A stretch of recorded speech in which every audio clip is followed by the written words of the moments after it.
Hey, tonight we drift into the hushed, spectral heart of ancient Japan, where the wind sighs through bamboo leaves like secrets from another world. You stand at the edge of a moonlit grove, the night still and strange, and the world behind you, already forgotten. Lantern light flickers somewhere deep within, and every rustling leaf sounds like an old story trying to claw its way back into the living world. This is no bedtime tale for the faint of heart.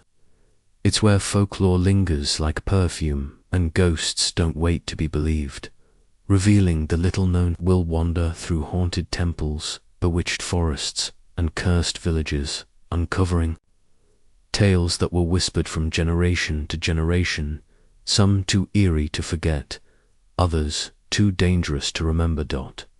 So, before you get comfortable, take a moment to like the video and subscribe. Press the notification bell to update many new videos. And tell me in the comments where are you watching from, and what time is it in your part of the world. Now, dim the lights, maybe turn on a fan for that soft background hum, and let's ease into tonight's journey together. You first see it from the side of the road, path snaking between bamboo stalks so tall they blot out the stars. There's no sign, no shrine gate, no reason to enter, yet something tugs at your gut like a forgotten memory, and your feet crunch the gravel before your brain has a vote. The moon casts a pale glow over everything, yet inside the grove it's shadowed and strange. The bamboo towers close in quickly, rising like pillars in a long-forgotten cathedral. You glance back just once and the road you came from is gone. No sound of cars, no chirping crickets, just the steady crack of your own footsteps. Or so you hope. You pass a tangle of old rope tied to a broken tree, post-Shimenawa, meant to ward off evil. Good job, guys, really effective. Suddenly, something shifts. The rustling stops. No wind, no motion. The world is listening. You try to turn around. Bad idea. The path no longer leads back, it just loops sideways, deeper into the thicket. That's when you hear the first footstep behind you. It's soft. Too soft to be animal, human, but barefoot. You stop. It stops. You take one step. It takes one step. You glance behind your shoulder, nothing but bamboo shadows. Still, your heart thuds, louder than your footsteps now. This isn't your first time hearing about the ghostly forests of Japan. Historians note how bamboo groves have long symbolized sacred boundary spaces where humans and spirits intersect. Some shrines were purposely placed near them to act as barriers, but others were avoided altogether, and now you know why. A cold patch kisses the back of your neck, and suddenly you feel breath. Not air, but breath. You spin around, still no one, but the path is gone. You're standing in a circular clearing you don't remember entering. At its center is a stone marker, half buried in moss, carved with unreadable kanji. You hear whispering, not from around you, from inside you. Like someone is reading a poem aloud in your own throat. Your mouth moves, unbidden. You say 5 syllables in a language you don't know, then 7, then 5 again, a haiku, and that's when the bamboo begins to sway again, slowly, deliberately. You back away from the stone, but the clearing feels like it's expanding, or you're shrinking. Now there's laughter, childlike, hyperjet, echoing strangely. It hops from one stalk to another, as if some tiny thing is leaping just out of sight. You remember an old folk tale about Kodama, the spirits of trees. Cutting one down without a ritual could curse your family for generations. But sometimes they played tricks, whispers, lost travelers, hallucinations. A branch snaps behind you. You run, the path returns only when you stop looking for it. And when you burst out of the bamboo grove panting, sweating, and sure you've added at least one new wrinkle, you find yourself on the same roadside where you began, except your phone says it's 4:02 a.m. You entered the grove just after sundown. There should have been, 9 p.m., 10? But your battery reads 100%. And there's a strange poem now saved in your notes app. A haiku written in your voice. And no, Siri wasn't invited to this party. Historians still argue whether the concept of Yūrei, Japanese spirits bound by emotional trauma, predates Chinese influence or emerged from native animism. But standing there, heart still racing, you don't really care which theory wins. You just want to know why the haiku ends with your name, and why the last line reads, "You will return soon." You don't sleep much after the bamboo, who would? But you press on because that's what this journey is about. You tell yourself you're just sightseeing, chasing folklore, gathering strange stories to share over coffee back home. Except you've already stopped mentioning them. Not after the haiku incident, and definitely not after tonight, because now you're standing beneath a cracked wooden gate, the lacquer worn away by centuries of rain and regret. A faded crest hangs above it, 3 chrysanthemums curled in a ring, and beyond lies an abandoned samurai estate. Locals say this place belonged to a powerful family, whose name was erased from records. Bad karma, the innkeeper muttered over rice and pickles. Whole clan vanished. House swallowed them. Then he'd gone silent, eyes fixed on something behind you that wasn't there. You're here for one reason. The weeping lantern, it hangs from a bent eave above the crumbling Ingawa porch.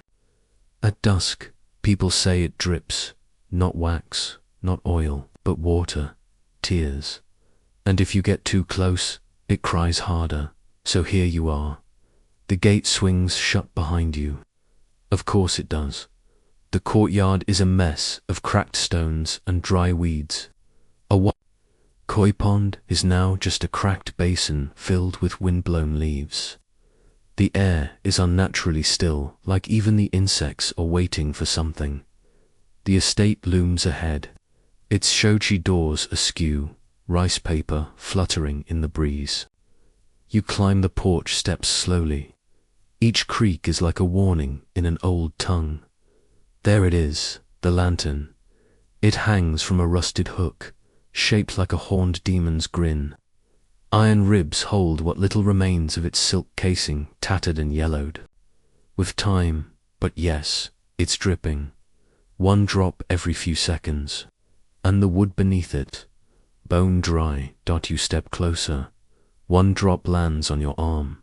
It's warm, salty. You flinch, wiping it away. It smells faintly of incense and plum wine. Then you hear it not dripping, crying. Low, muffled sobs like someone trapped in the walls or beneath the floorboards. You freeze. You've read about things like this. Hitodama wandering spirits, Zashikiwa child ghosts who bless or curse a home. But this, this feels older, hungrier. You step through the doorway. Inside, the house is swallowed in dusk. Tatami mats rot beneath your feet, and cobwebs cradle the corners like offerings.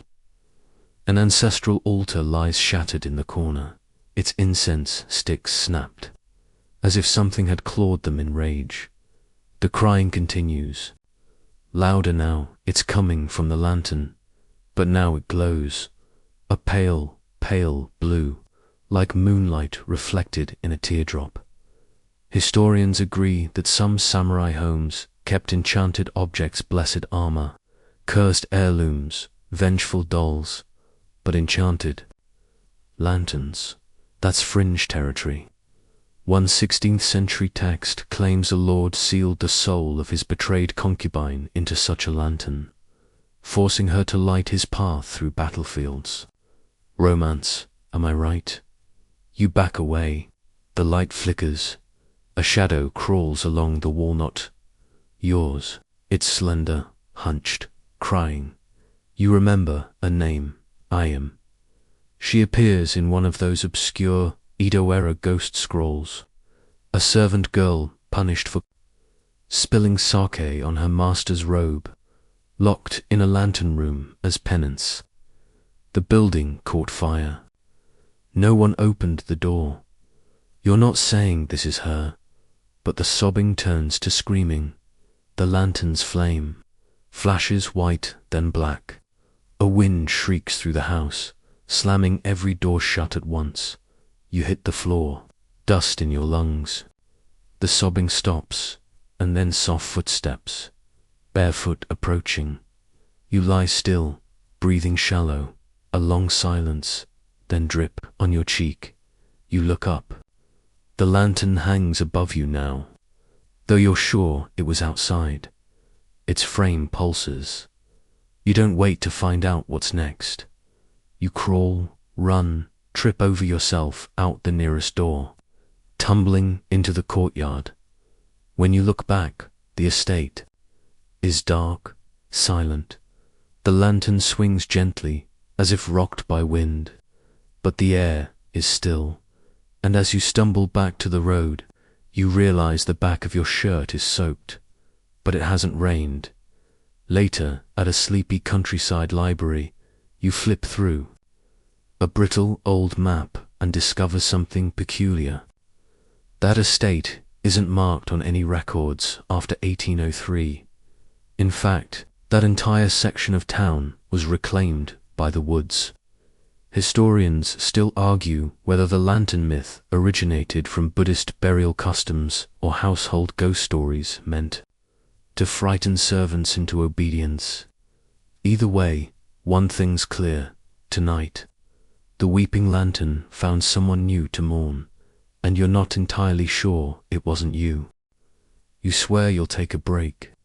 Just one night without chasing ghost stories. A nice, boring evening. Maybe get some noodles. But by sunset, you're lost again, this time in a foggy stretch of countryside, somewhere between totally and totally screwed. Your map app useless, your signal non-existent. The trees rise thicker now, gnarled like arthritic fingers, and every branch looks like it wants to grab your hair. And then you see it, a Teahouse, just sitting there by the road like it's been waiting centuries for you to wander by. Its lanterns glow a soft amber. Steam curls from a tiny kettle spout. The wooden sign over the door reads in faint calligraphy, "Tea House of the Sleeping Widow." Well, that's not ominous at all. Still, you're cold, wet, and hungry. The sliding door opens with a gentle shunk. Inside, cushions tatami, a kettle over a charcoal pit, and a single woman in a pale lavender kimono. She looks up and smiles, eyes almond-shaped and warm. "You poor traveler," she says, beckoning. "Come in, rest." You do. Of course you do, because nothing terrible ever happened to someone who ignored every instinct and sat down in a cursed building in the middle of nowhere. She pours you tea. It smells like plum blossoms and something older, something wild. You sip. It's warm and soft. You blink, the room feels further away now. The woman's voice is slower, smoother. "You must be very tired," she purrs, and it hits you. Her sleeves longer than they should be, draping over the tatami, moving slightly, on their own. You look down, beneath the hem of her kimono. Something moves. Not feet, legs, plural.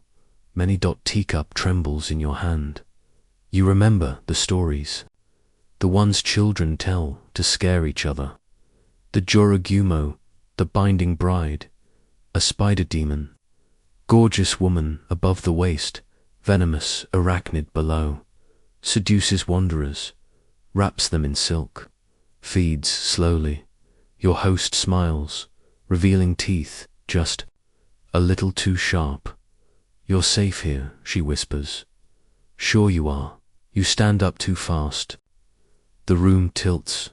Legs, too many legs, click along the floorboards. You bolt out the door, into the fog. You don't look back. You trip once, twice, skin your palms on gravel. Somewhere behind you, the sliding door closes again, gently, like nothing ever happened. Historians mostly dismiss Joragumo as folktale fluff, born of fireside yarns and Edawara kabuki plays.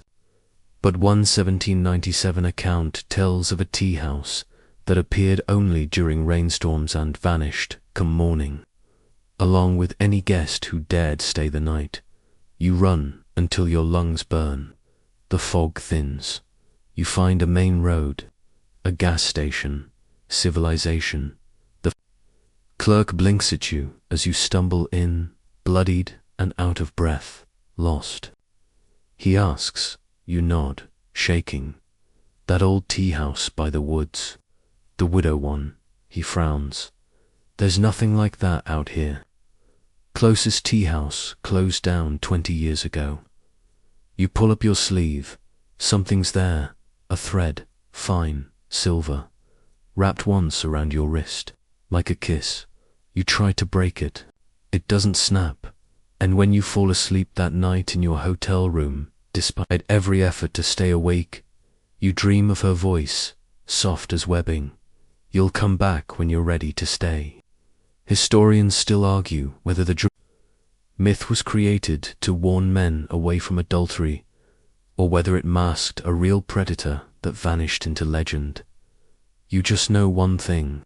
You left a piece of yourself in that teahouse, and something from it came back with you. The silver thread's still there the next morning. You try a nail clipper, scissors, a hotel sewing kit. Nothing works. It doesn't even dent. It just exists. Cool against your skin, yet somehow warmer at night.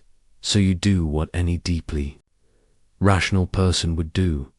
Cover it with a wristband and pretend none of this ever happened. But something's off. You keep hearing things. Not full words, just fragments. Laughter, breathing, the scrape of silk over wood. Always behind you. You need clarity, answers, maybe even a priest. Instead, you get a monk. You hear about him from a chatty bar owner in Tamba. He's not quite normal, she says, pouring sake with a wink. Talks to ghosts, lives out near the shrine ruins. If anyone can help you, it's old Yukinobu, so you go. You find him meditating beneath a cypress tree. Robes faded, eyes closed, face as wrinkled as a discarded map.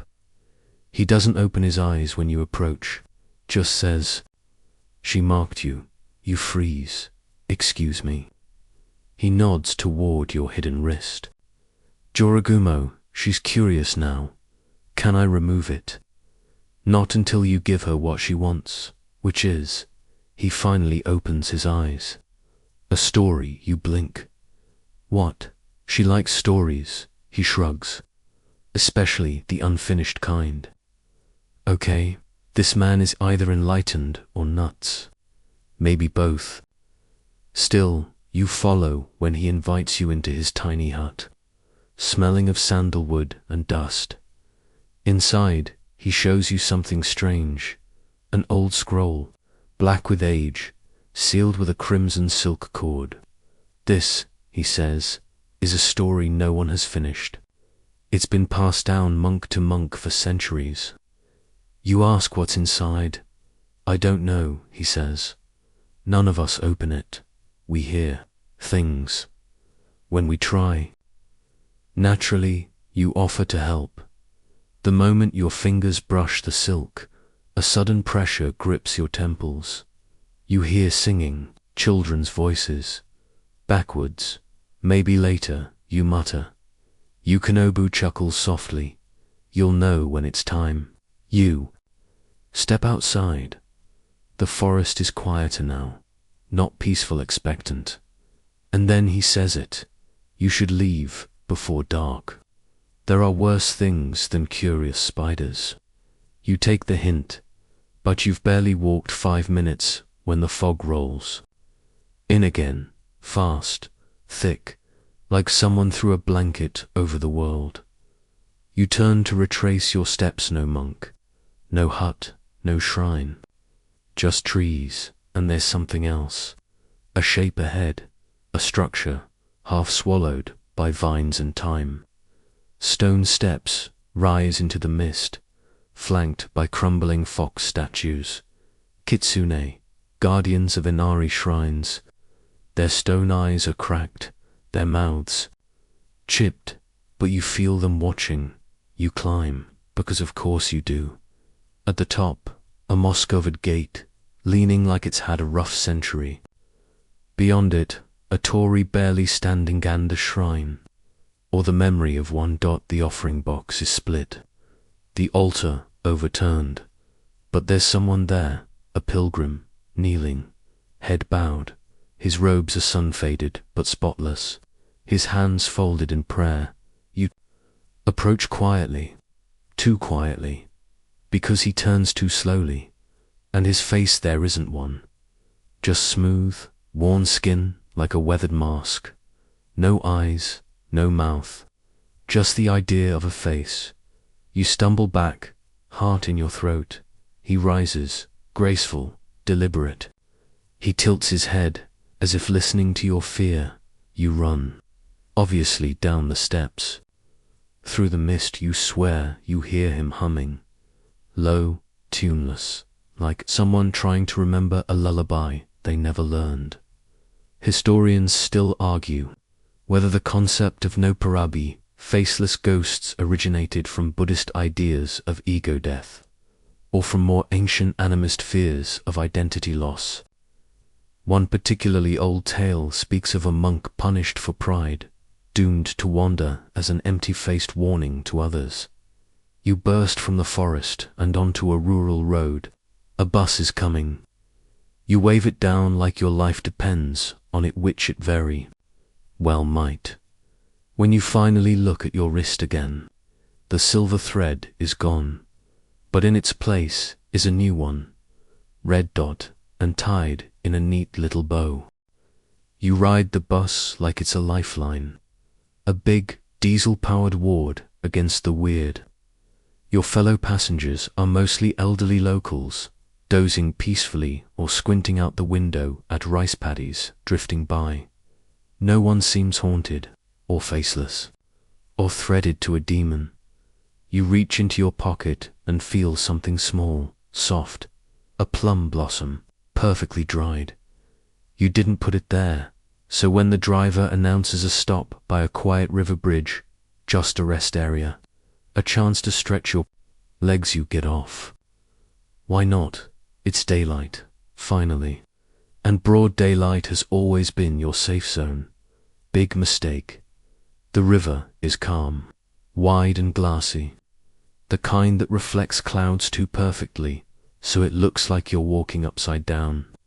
A stone path winds down to the bank where reeds sway gently and frogs croak from the shallows. Then you see the child, a boy, maybe 7. He crouches by the water, poking at something with a stick. Alone, no adults. You approach. Hey, kid, you okay?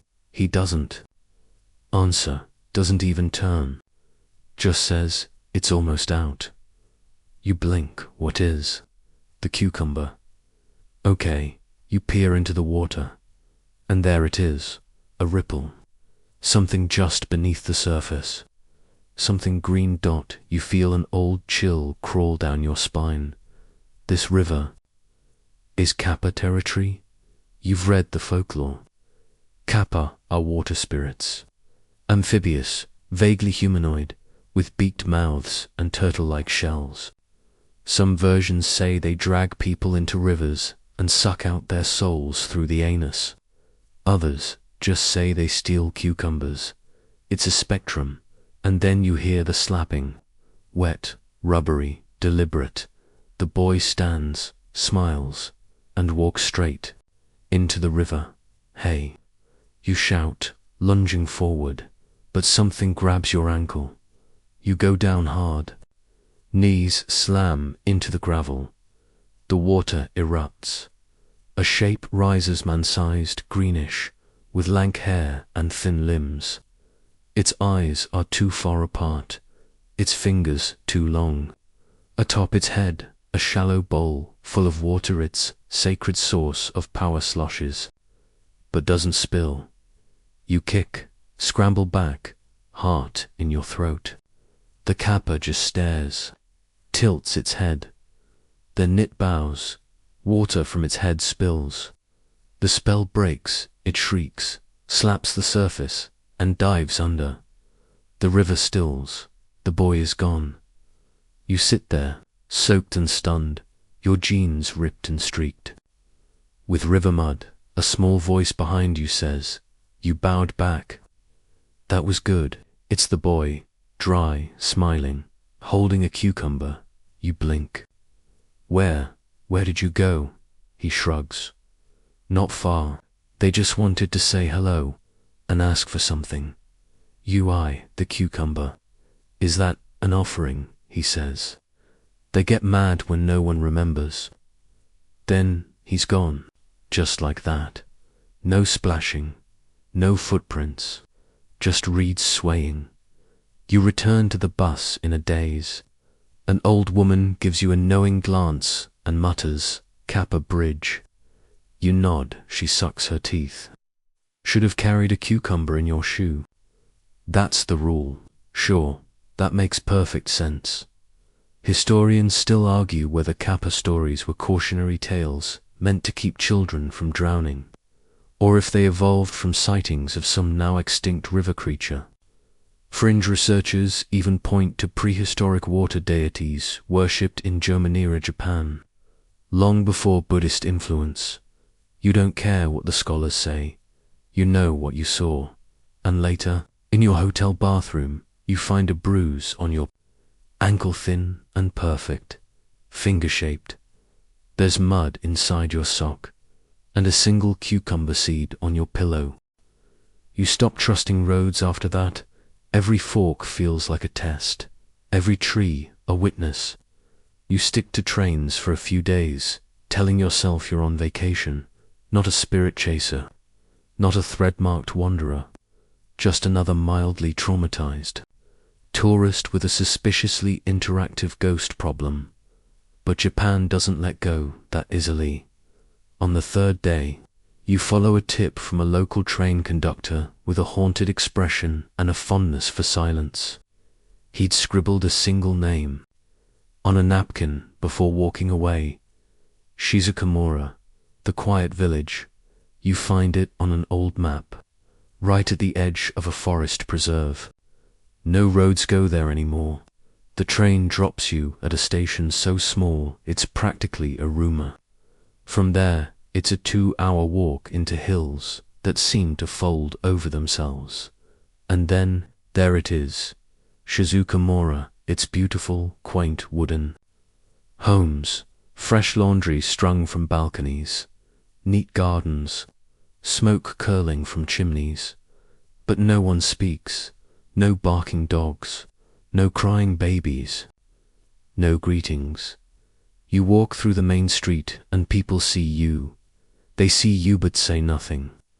A woman sweeping her porch pauses, gives a polite nod, and resumes.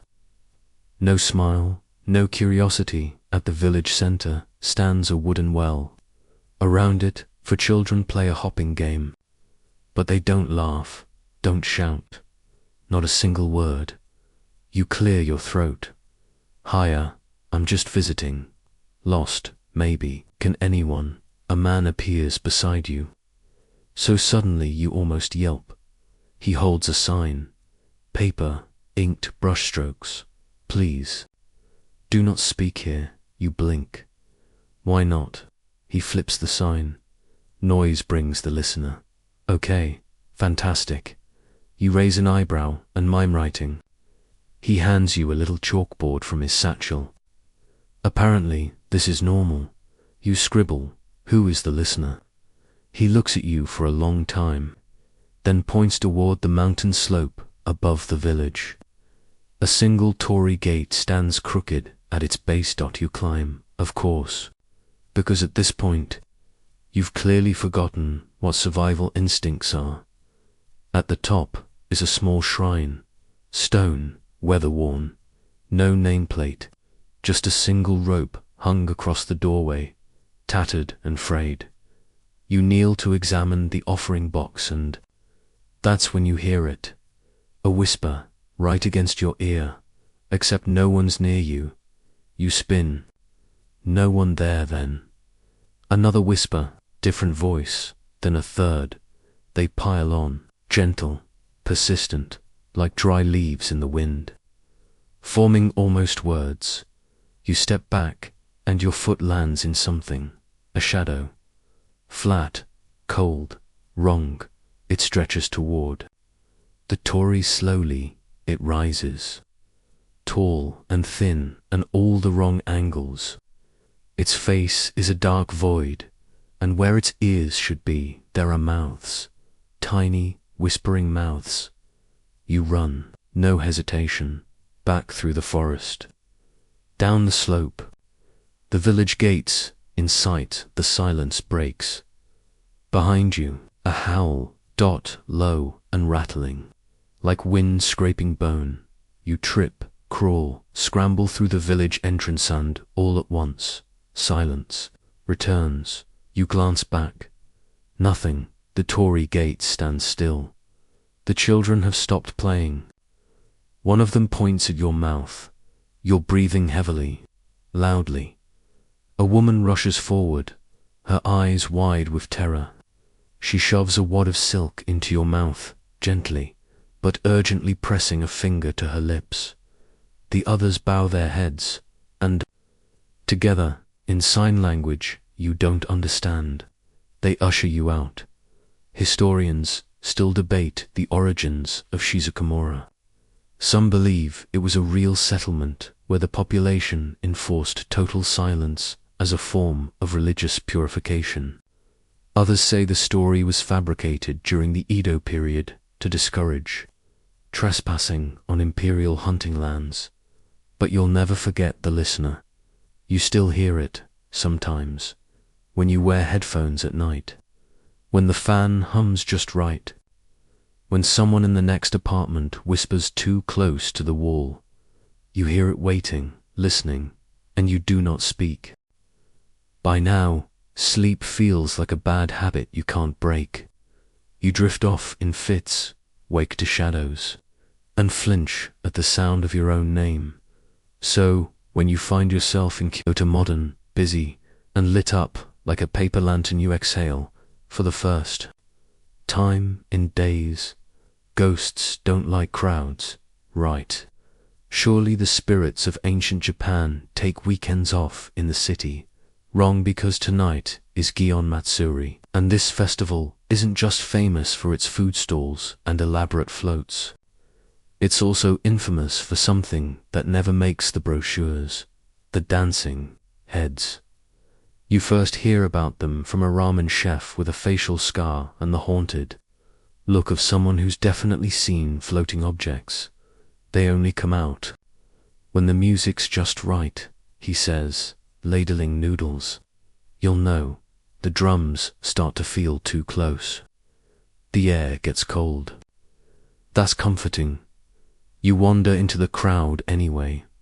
Lanterns swing gently over rows of festival booths, their glow blurring the line between old Kyoto and something. Older kids in yukata chase each other with sparklers. A street performer balances a fan on her nose. A drumbeat pulses from somewhere deeper in the festival. steady as a heartbeat. You follow it not by choice, your feet just drift.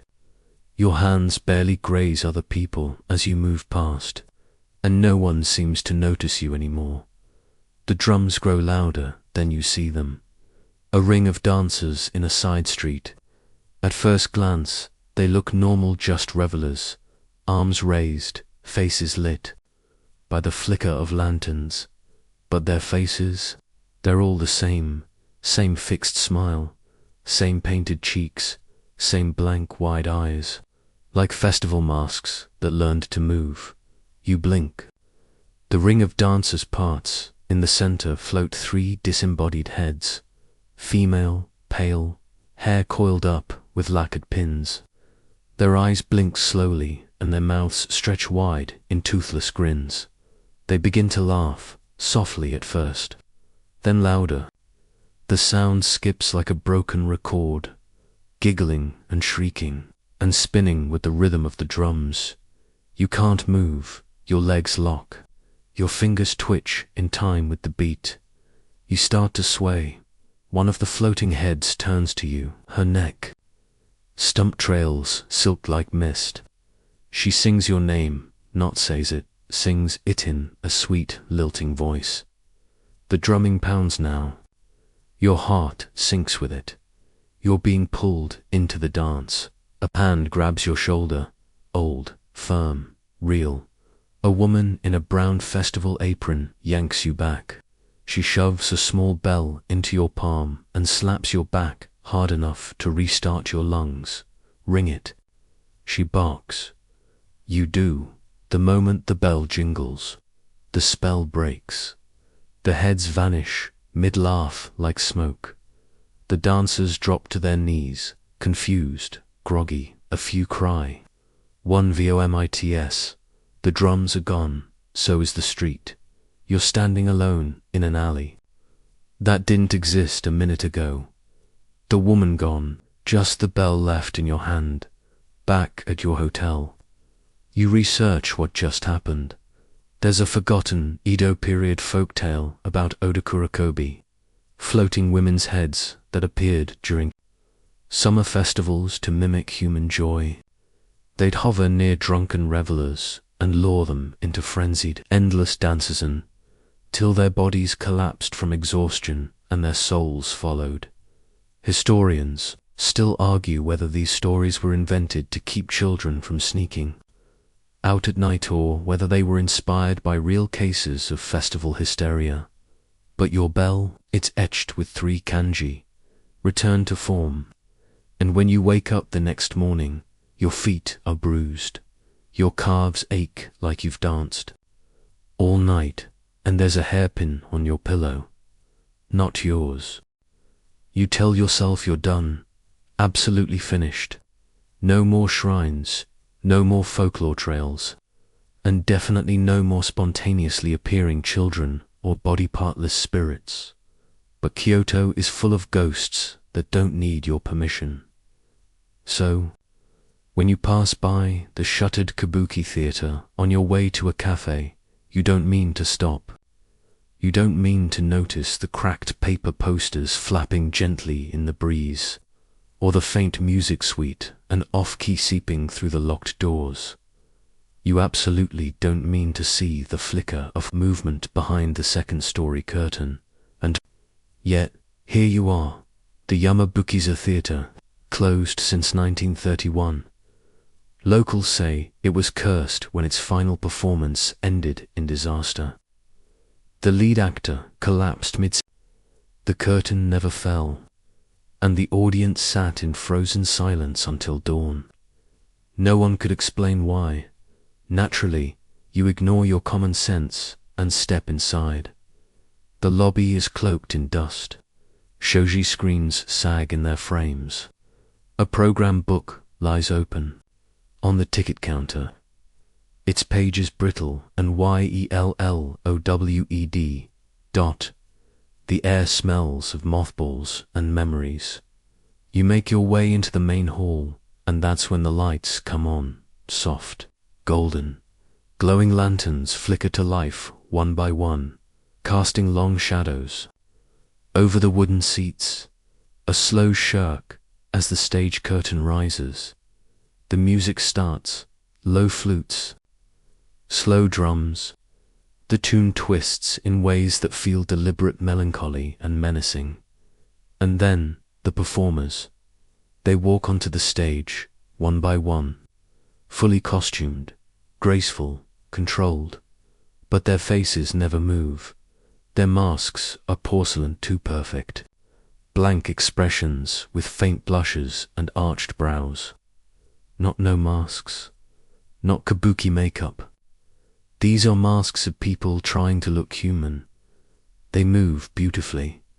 A dance of betrayal, of lost love. A tale you recognize even though no one speaks. Then one actor looks directly at you, and his mask shifts just a crack, a twitch, like it's breathing. You stand to leave because of course you do, but your feet stick. The aisle is no longer an aisle. It's a lacquered hallway. Endless. You're no longer in the audience. You're backstage, and a figure in an elaborate wig steps out from the wings. His robe is crimson. His mask tracked straight down the middle reveals. Nothing underneath, just blackness. He raises a fan and opens it with a snap. The sound echoes far too loud. A whisper rides the air. Your role is next. You bolt, you don't know how, but suddenly you're back in the lobby. The lights are out. The music's gone. You gasp, stumbling into the street like someone escaping a burning building. And when you look back, the theater's gone. Just a dusty lot behind a fence. No marquee, no doors, no posters, just empty space. You later discover an old Kyoto archive, listing the Yamabukiza as condemned in 1931. Yes, but it burned down in 1954. No one rebuilt it, but 5 witnesses, including a policeman, a tourist, and a priest, have all claimed to have seen lights and heard music from its location as recently as 2019. Historians still argue whether these phenomena are remnants of shared cultural trauma or echoes of spiritual energy tied to performance. Spaces, one folklorist once wrote, spirits love an unfinished story, and theatre, after all, is never truly over. It just waits for the next curtain. When you finally sleep that night, you dream in dialogue. You wake with a fan in your hand. It's midnight when you hear it. Not a ghost, not a whisper, just a sound. A bell. One tolled, then silence, then another. You're lying in a rickety inn near Mount Hiei, and your room is so small you can touch both walls at once. You had hoped the mountain air would clear your head. You were wrong. The bell tolls again. You count this time. 12 strikes, but not at once. Slow, deliberate, like someone dragging a mallet across eternity. You look at your phone. 12:37 a.m. Not midnight. Not on any clock, you know. You open the window. The inn looks out onto a steep, wooded slope. No temples in sight. No pagodas. Just forest, black and dense, speckled with fireflies that blink like dying stars. Then another toll that it vibrates through your bones. You dress, grab your flashlight, and step out barefoot onto the gravel, because you never learn that tolling pulls. You down the slope, the flashlight flickers. The night air grows colder with every step, not cool cold, like altitude or fear. You finally reach it. A bell tower, it rises from the ground like it doesn't belong. The structure is old Magyara at best, but the bell looks ancient. Green with patina, cracked near the rim. Thick ropes hang from its rafters, tangled like vines. But here's the thing, the bell isn't swinging, and yet it tolls. You step inside the open pavilion. The floor creaks beneath you. Then something moves behind the bell. You freeze. A figure, robed in dark linen, barefoot, face hidden behind a straw hat. He lifts a massive mallet with both hands, swings, clang dot. The noise is immediate, yet distant, as if you're hearing it both now and 1,000 years ago. You speak against your better judgment. Who are you? The figure pauses, doesn't turn, just points toward the forest and whispers, "He's counting." You step back. Who? Another toll. The robed figure looks at you, his face still hidden, but his voice sharper now. The one who comes after 12. You run. You don't even pretend to be brave. You just book it up the slope, through branches, through brambles, heart pounding in time with phantom bells. Back at the inn, the front desk clerk stares as you burst in, bleeding from the knee, covered in leaves. You went out after midnight, she asks, tone brittle. You nod, panting. The bell, she sighs. You should have stayed in. It only rings for those already marked. She hands you a towel, then mutters, "You'll have to find the 13th toll, or it'll come for you." You blink. Come. How? She doesn't answer. The next day you try to find the bell tower again. It's not there. You comb the slope. Nothing but trees. Later, you learn the mountain once held a bell tower known as Shotokuin, believed to ring for lost spirits, those who died with unresolved burdens. A monk was said to toll it once per ghost, guiding them to the next world. But after a fire destroyed the shrine in 1891, no one ever rebuilt it. Still, hikers sometimes report hearing invisible bells in the forest.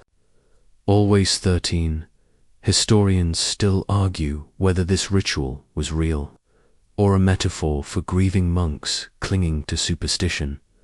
But that night, you lie awake, counting in your head 12 tolls, and you wait.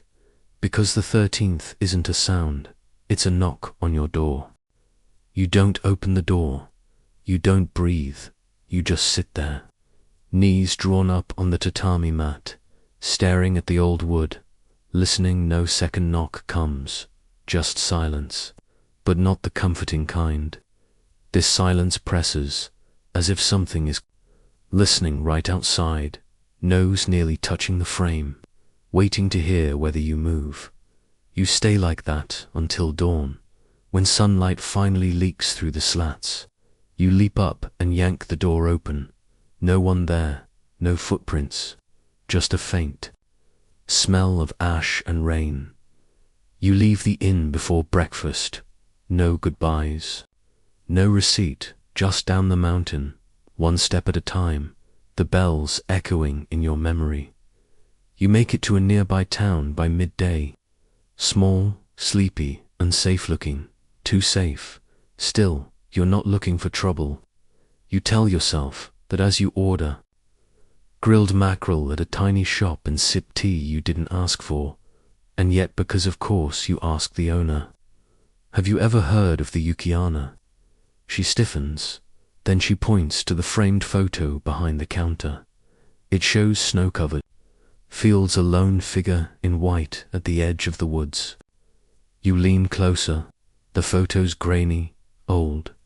The figure's face is impossible to make out.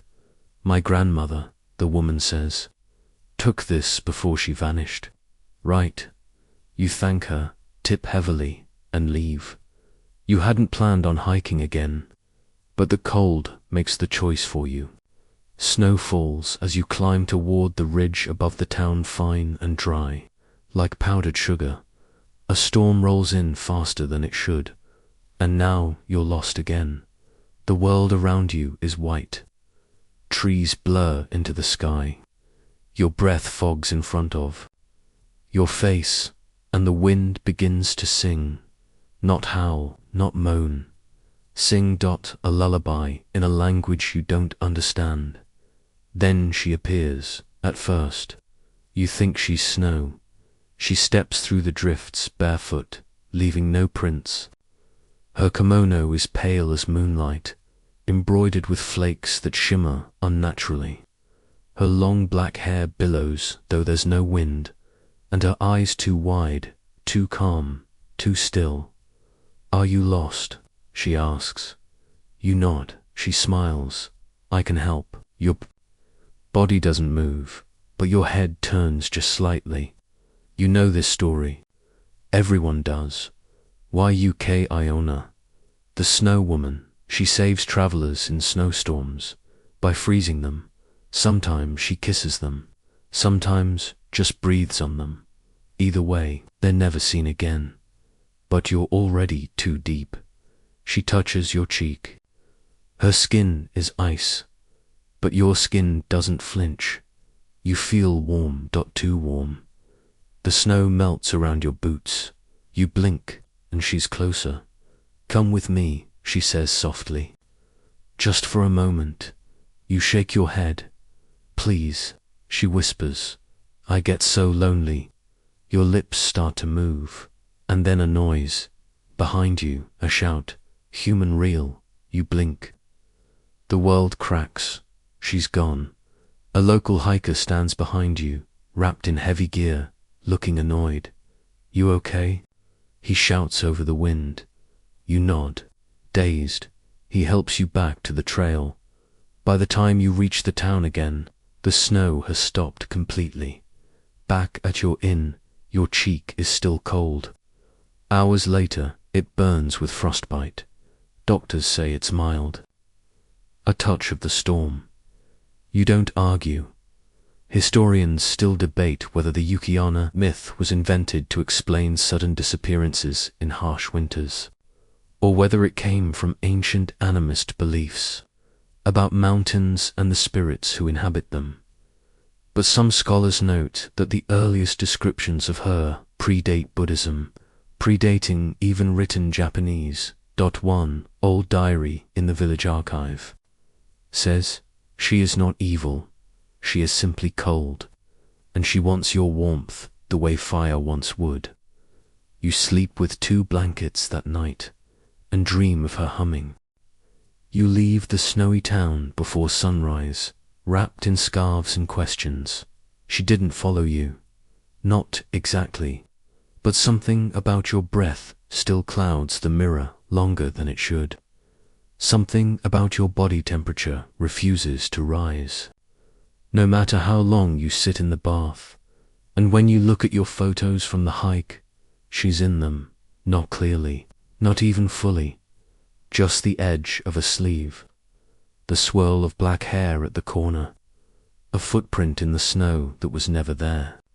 When you looked down, you delete them, but the cold stays. Kyoto calls you back. Not by choice, really just a pull. The kind that works from the base of your spine and whispers like an old friend. One more story. Just one more, so you follow it to the Higashiyama district, where tourists snap photos of temples and paper lanterns, and the kind of scenery that makes it hard to believe in anything bad. That's the trap. You're walking past a row of wooden inns. When one catches your eye, no signage, no price list, just an open doorway, a faint scent of roses, and the distant sound of a shamisen playing somewhere upstairs. It feels wrong, and that's why you step inside. A woman greets you. She's elegant, serene, pale kimono embroidered, with crane's hair pinned in an intricate style that hasn't been fashionable in 150 years. She bows low. "Welcome, we've been expecting you." "Yeah, no," red flag. Giant, flapping red flag. But your mouth smiles. Your head nods. And before you know it, you're in room 3, kneeling beside a cup of tea that smells faintly like forget-me-nots and regret. The room is pristine, clean tatami, low lacquered table, sliding shoji panels with delicate inkwash cranes flying across them and the mirror. Above the wash basin sits a round mirror with no frame. The kind you see in temples. The kind that's meant to reflect souls, not just faces. You avoid looking, you know better now, but eventually you glance. Your face stares back, pale, exhausted, but wrong. Your expression isn't moving. Your face looks still, but your reflection smiles, just a little, then more. You freeze. The face in the mirror leans forward, even though you haven't moved. Her head tilts, and now you see. It's your face is not your face. Her lips are painted, her eyes too wide, too dark. No whites, no light. You blink, she doesn't. You reach for the door, but the paper wall slides, open on its own, and there she is, the COURTESAN dot, except she has no face. From the neck down, she's breathtaking, traditional, poised, and beautiful. But where her features should be just smooth, flawless skin, she lifts her hand slowly, points at the mirror. You turn now. You have no face. Your scream doesn't make a sound. Everything falls away. You wake up outside, lying in the alley behind a soba shop, head resting on your travel bag like a makeshift pillow. Your phone is dead, your wallet untouched. The inn is gone. No building where it should be. Just a gap, a blank lot. Later, you dig around for any record of that place. Nothing recent, but a Majira ghost guide mentions a Kyoto brothel burned in 1864. Its most famous courtesan had taken her life when her lover never returned, they say. She kept her beauty with her even in death. That she wore a mask of her own face, stitched from silk and tears. And that sometimes, if your heart was too lonely, you'd check into a room and never check out. Historians still argue whether these tales were metaphors for lost love and vanished women, or if certain Oiran houses held rituals to preserve memory as spirit. But when you check the mirror in your hotel room, you can still see her watching. Not always, just when your reflection lags by a second, just enough to wonder which one of you is really standing there. You check out early, again. You tell yourself it's fine, normal, even people change hotels all the time. Doesn't mean they're being hunted by spectral women with mirror lives and snowbound lungs. Still, you're running out of places that feel untouched. Every inn has a squeaky stair. Every alley has a shadow. Every temple bell sounds just a little too close. So you try to trick the curse. You go off script. No more haunted paths. No more asking locals the weird questions. You head for a town that barely makes it onto the map, someplace small, unremarkable, the kind of place ghost stories avoid out of boredom. You reach Mikami, a sleepy little community, nestled between rice paddies and cedar hills. There's a school, a grocery store, a bus stop. That's it. You rent a bike. Ride until the sun dips below the hills. The wind is cool. The rice fields shimmer like waves under the moonlight. It's quiet, and that's when you see it. Temple.1 you swear wasn't on the ride in. It sits tucked beneath a thicket of plum trees, their blossoms ghostly white in the dark. The torii is intact, but sagging. The wooden gate leans open like it lost the will to stand. You should ride past. You stop instead. You step through the gate, the bike left behind. Your shoes crunch gravel as you move through the overgrown path. There's no wind, yet the trees sway slightly. The temple is small, maybe 2 rooms at most. The offering box is untouched. The shimenawa above the door is brittle with age. And yet, the lanterns are lit. You frown. Maybe someone's maintaining it. Maybe the door creaks open and you step inside. You don't know why, you just do. Inside, the air smells of dust and camphor. Candles flicker, casting long shadows across the tatami floor. But something's wrong. The floorboards aren't touching the ground. They float just barely half an inch off the earth. And there are no footprints in the dust. You turn to leave. The door is gone, behind you now. An empty hallway where the entrance should be. You walk forward, and the hallway stretches. Long, narrow, each step echoes like you're walking through time, not space. You pass a series of sliding screens each, one showing a different painted scene, a battle, a funeral, a wedding, a mother crying, a monk alone in a dark cell, and then your face, painted in exquisite detail on the last screen. Your clothes, your hair, your expression, except your eyes are missing. And then everything vanishes. You blink and find yourself standing in the field. Again, except it's morning. The bike is gone, and so is the temple. You walk back into town, dazed, your shoes still damp with temple dust. The grocer frowns when you ask about it. "We haven't had a temple here since 1978, she says.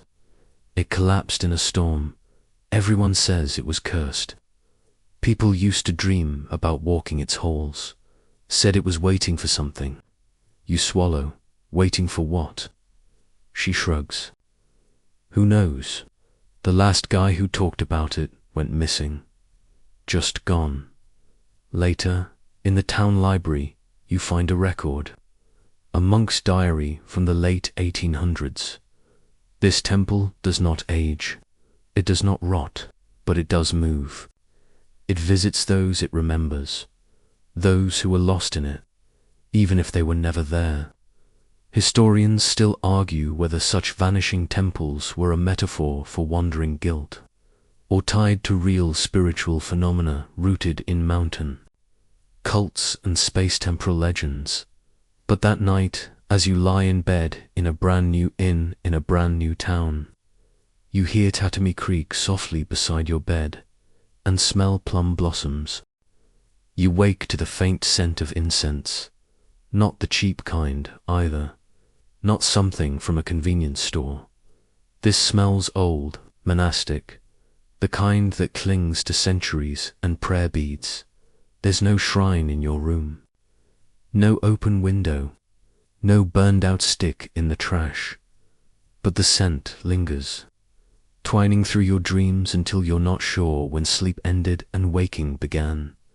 Something else is waiting on the desk, a scroll dot-tied with a crimson ribbon.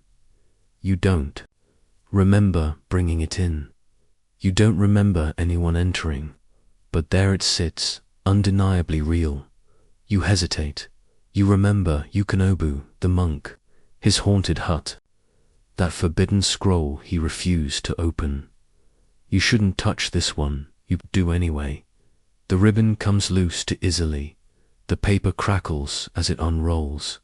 There are words, written in brushstroke ink, beautiful, meticulous, but not in any language. You recognize, not even Japanese, still. Somehow your brain reads them. They're a poem about you, and it's still being written. The final line trails off in fresh ink, like the brush left mid-stroke. Then the whispering begins, soft, like pages turning in a long-forgotten library. You snap the scroll shut and leap back. It hums. You grab a towel, wrap it up, and stuff it in your bag. Mistake number 2. The humming doesn't stop. Later that morning, you try to ditch it, in a trash bin, at a shrine. In a river, it returns. Each time, right back in your bag. Sometimes neatly tied, sometimes already unfurled, like it's reading. You take it to a library in Nara. Not just any library, this one's rumored to have scrolls that predate the Kojiki. You tell the archivist you found something odd. You don't mention it follows you home. He examines the script. His brow furrows. This isn't Japanese, he mutters. It's similar, but off, like a language trying to remember itself. He looks at you. Where did you find it? You lie, antique shop. He nods slowly. Would you mind if we kept it overnight? You hesitate, but you're exhausted. And for once, the thought of sleeping without that thing beside you is too tempting. You agree. He stores it in a locked archive room. You watch him double bolt the door. That night, you sleep deep, dreamless. You wake to sirens. The library burned. Down completely. No casualties. Just ash dot, except one item survived. Wrapped in a towel in your hotel room. The scroll dot untouched. The final line is now finished, and a new line is being written beneath. Your hands are shaking. You call Yukinobu somehow. You still have his number. He answers with a single phrase. You opened it, didn't you? I tried to get rid of it. No, he says. You invited it. What is it? A Shiru Bunsho, a soul script, a record of your spirit, written as you live. I don't want it. That doesn't matter. You hear paper rustling over the line. I have one too, he says. Can I destroy it? No, you finish it by dying. A pause, or by understanding it. Historians still argue whether soul scripts were ever truly believed, or just metaphors in Heian poetry poems so personal they felt alive. But a handful of references exist to monks who claimed their lives were being dictated in real time by sacred scrolls. You're living proof. That night, the scroll sleeps beside you, and in the dark, you swear you hear a brushstroke finish another line. You stop trying to read them, because they already know what comes next. You try leaving it behind. You pack light, backpack only, new clothes, fresh hotel, new phone charger. You even tossed the cursed scroll out the window on a moving train tied to a rock, just in case it's on your hotel pillow when you arrive. So, fine. You accept it. You don't touch it, don't speak to it, but you let it be. Like a pet spider you're too afraid to kill. That's when the light starts showing up, not orbs, not ghostly shapes, foxfire, glowing blue flames that drift. Just ahead of you at dusk, the first time is outside Okayama, on a narrow walking path between rice fields. The sun's still above the horizon, but something in the air shifts. The cicadas go quiet, and then there it is, a flicker of light above the path. You stop, it stops. You move, it drifts forward, weaving gently, dancing like it's teasing you. You follow, because of course you do. The path curves into a copse of trees, and suddenly there are 3 lights, then 5, then a dozen, darting through the woods like candle spirits. They surround you. The forest seems to lean in, and then you see her, a woman in white, long crimson sash, black hair in a top knot, braided with bells. She's seated on a stone, smiling. You're early, she says. You stop short. For what? For the betrayal, she replies, as if that's obvious. You take a step back. She tilts her head, already planning it. What are you talking about? She sighs, so dramatic. You humans always think foxes are the villains. But who tricked who, really? And just like that, her form shifts, her smile widens, her pupils go to slits, her sleeves shimmer like fur. 9 ghostly tails curl into view behind her, each glowing faintly blue dot, Kitsune, Not the cartoon kind. Not the cute Mascandy Wall Festival version. This one is ancient, elegant, and very, very real. I gave you the stories, she says, rising. You followed every trail. You chose this path. The scroll, mine.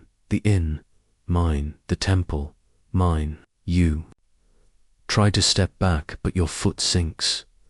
The ground beneath you is no longer earth. It's ink, black and rippling. You look down and see calligraphy spreading across your feet. Your name, your face, your choices. You thought you were the reader, she says, but you've been the character since page 1. Then she leans close. Would you like to know how your story ends? You hesitate. The flames swirl. The forest hums. But deep inside, something flickers. Something like defiance. No, you say, I want to write it myself. And for the first time, her smile falters. The ink recedes. The scroll now in your hand. Again Dash shudders. And the flames wink out. You're alone, back on the path. Afternoon light returns. You run. Not away but toward the village ahead. A priest there will later tell you you're lucky. Foxfire rarely lets people go once it has their name. He offers a purification ritual, but it does nothing. The scroll still writes, and in your dreams, you see her watching from behind paper screens. Historians still argue whether Kitsune-Tsuki-Fox possession was genuine belief or social explanation for illness, disobedience, or strange women. But records show certain families were said to be bound to kitsune spirits for generations. Lucky you, because now, everywhere you go, your path is lit with faint, flickering blue, and the sound of tiny bells follows you wherever you turn. You don't sleep that night. Not because you're scared though, let's be honest, you are. But because every time you close your eyes, your dream picks up exactly where you left off. Foxfire bells, her smile, your scroll, inky and endless so. You stay up, channel surfing through Japanese game shows and late-night noodle commercials, until the sun finally rises and your pulse returns to something resembling human rhythm. You decide to do something normal.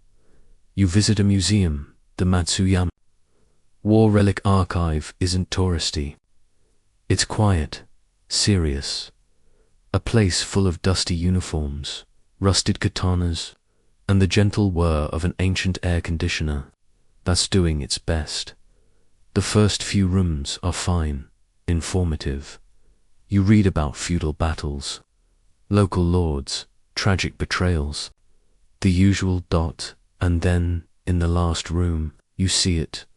A suit of armor. Tokugawa-period. Jet black lacquer, red silk cords, gold trim. A fearsome Mempo half-mask grins up from the display, carved into a twisted snarl. But it's not the look of it, it's the feeling. The second you enter the room, your scroll vibrates in your pocket, like it's nervous, or worse, excited. You step closer. The informational plaque says this was the ceremonial armor of Lord Shigemori Tatsu, a lesser-known daimyo famous for 3 things: an undefeated battle record, a private poetry collection about violence and virtue, and a sudden disappearance during a siege. They found his armor in perfect condition, still standing, and no body inside. You lean in to examine the mask, and it laughs, not out loud, but in your head, a deep, amused chuckle that curls into your thoughts. Like smoke, you stumble back. No one else reacts. The guard doesn't move, but now, the mask's expression looks different, like it's mocking you. You leave fast. Outside, you try to calm down. You convince yourself it was stress, flashbacks, Maybe that one ramen place gave you food poisoning and visions. Then your phone buzzes. New photo saved. You didn't take one, but when you check, there it is. A selfie. You, standing in front of the armor. Except, you're smiling, too wide. And the mask is no longer in the case. It's on your face. You delete it instantly. The scroll trembles in your pocket again. That night, you hear the laughter again. It echoes through the hotel walls, faint, metallic, familiar. You get up to check the mirror, and it's not your reflection staring back. It's the mask, and its eyes are open. Historians still argue whether haunted armor stories originated as metaphors for lingering trauma, or if they stem from the spiritual practice of placing a warrior's soul into their armor at death. Some even believe the menpo could trap emotions, rage, grief, even memories. There's a Shinto verse that says, "A mask forgotten is a face remembered." And now you remember it every time you blink. The laugh gets louder when you lie, and your scroll, the ink on today's line reads, "The armor fits well." You leave Matsuyama by ferry. It's not that boats are safe for year, well past believing in safe. But at least the ocean doesn't hide foxes in the reeds, or armor in glass cases. Probably the sea is grey, wide, flat. The waves slap against the hull like a bored metronome. You sit alone on the outer deck, scroll tucked in your jacket, eyes on the horizon. The wind bites. You're not cold. You're used to that now. You think about throwing the scroll overboard, but it pulses faintly, like a heartbeat against your ribs. It wants to see what happens next. So do you. You dock in a sleepy port town that barely registers on GPS. There's one vending machine, two vending dogs, and no plan. So you follow an old map tacked to a faded notice board. One of those cartoon tourist signs, with cheerful fish and waving rice balls. It points you to a shrine. Always a shrine, but this one's strange. It's just a well-stone dash-rimmed, deep, covered with a rusted grate and a wooden frame leaning at a tired angle. No statues, no offerings, just a sign, carved and bleached nearly white. You wipe the dust and sea spray from it and read, "Do not feed the reflection." You stare down through the great dot. The water is still perfect. Mirror-black. You see your face, then it blinks. Not you, it the reflection. You recoil. A wind rises from the well. Cold, wet, and whispering in a language that doesn't belong above ground. You kneel, peering closer. Your reflection doesn't match your movements anymore. It smiles. You do not. It tilts its head, and your neck stays still.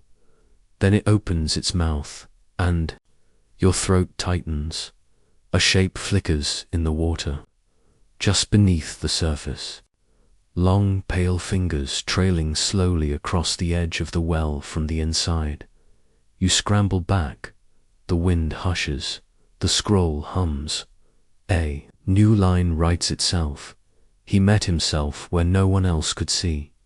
You flee, not dramatically, not running, just walking quickly, pretending you're still in charge, pretending your reflection isn't watching from puddles. That night, you stay at an old ryokan run by a grandmother who doesn't blink enough. You ask her about the well. She waves it off. Children's story, ghost in the water, tells you your death day. How does it know? Because it remembers. You blink. It remembers what? Everything you've already forgotten. That night, the mirror in your room is covered with a cloth. You don't touch it, but your phone camera glitches. It opens on its own selfie mode. You see yourself lying on the futon only. Your eyes are open and you're smiling. Historians still debate whether the concept of water as a memory conduit originated in Buddhist ritual or older Shinto practices, but across Japanese folklore, wells are often gates to memory, to death, to other versions of the self. Some stories say you can meet your double there, and if it smiles, that means it wants out. You stop looking in mirrors. You turn your phone face down when you sleep. You flinch every time. You see your reflection in a shop window, a puddle, the back of a spoon, because sometimes it smiles, and sometimes it mouths something, and sometimes sometimes you can almost hear it. But tonight, it's not your reflection that comes calling. It's a sound, soft and rhythmic. A lullaby. You hear it from your inn's hallway at first. A child's voice, high, sweet, singing in perfect pitch. You freeze. Halfway through brushing your teeth, then you hear it again closer, just beyond the paper-thin shoshi wall. Kagome, Kagome. The blood drains from your face. You know this one. It's the Kagome song, a traditional Japanese children's rhyme, haunting, circular, and inexplicably tied to bad omens. Roughly translated, Kagome, Kagome the bird in the cage. When, oh when, will it come out and play? Behind you stands someone. And do you know who it is? You fling open the door. The hallway is empty, but the singing continues. Not behind you anymore, inside the room. You turn back, and there, sitting cross-legged in the center of the tatami floor, is a little girl. She wears a faded school uniform, too old for this century. Her hair is long, black, and tangled. She doesn't look up. She rocks slowly. A red thread is wrapped around both of her index fingers, pulled taut like the outline of a cat's cradle. The lullaby stops. She raises her head, and where her eyes should be just empty skin, no sockets, no lids, just smooth, pale surface. Still, she looks at you. Somehow, play, she whispers. You step back. She tilts her head. Don't be rude. You woke me up. You try to speak, but your mouth is dry. The scroll still tucked in your jacket burns, warm against your ribs. The girl shudders, sniffs the air. You're one of the open ones, she says. The ones who don't lock their dreams. She holds out the string cradle. Play. You reach forward against your will, fingers trembling. You hook your own into the pattern. The thread winds around your skin, tightens. The world spins. Suddenly, you're not in your room. You're in a dim wooden attic, surrounded by porcelain. Dolls each with a missing face. They sit in a perfect circle, and the girl is gone. Except, you are the girl. You feel your body shrink, your limbs change, your voice humming quietly, softly. Kagome, Kagome, you scream, but it's the sound of a music box winding down. Tick, tick, tick. And then you wake, back in your room, alone. The scroll lies open beside you, the ink still wet. She asked to play, and he never said no. You leap up and fling the scroll into the inn's hibachi. Flames rise, it burns. Finally. The smell is strange, like wax, rain, and distant thunder. You collapse onto the floor, shaking, but when morning comes, it's there, folded neatly. On your pillow. Historians still argue whether the Kagome rhyme originated as a simple children's game or a veiled reference to hidden imprisonment and spiritual possession. Some claim it's a coded warning about those behind you that don't want to be named. But you're not looking behind you anymore, because last night something smiled over your shoulder, and it had your voice. You leave the inn in the middle of the night. Again, shoes half-tied, bag barely zipped, scroll clutched like a warning. You don't care where you go. You just walk out of the town, past the vending machines and the flickering lanterns, past the silence and into something quieter. Dawn rises in streaks of lavender and silver, and for a moment everything feels still, almost normal. Then you reach a new village. You don't know its name, no signs, no maps, no signal, but it's there. Thatched rooftops, neatly swept streets, a shrine gate at the edge of a cedar grove. You're so tired you don't even hesitate. You enter.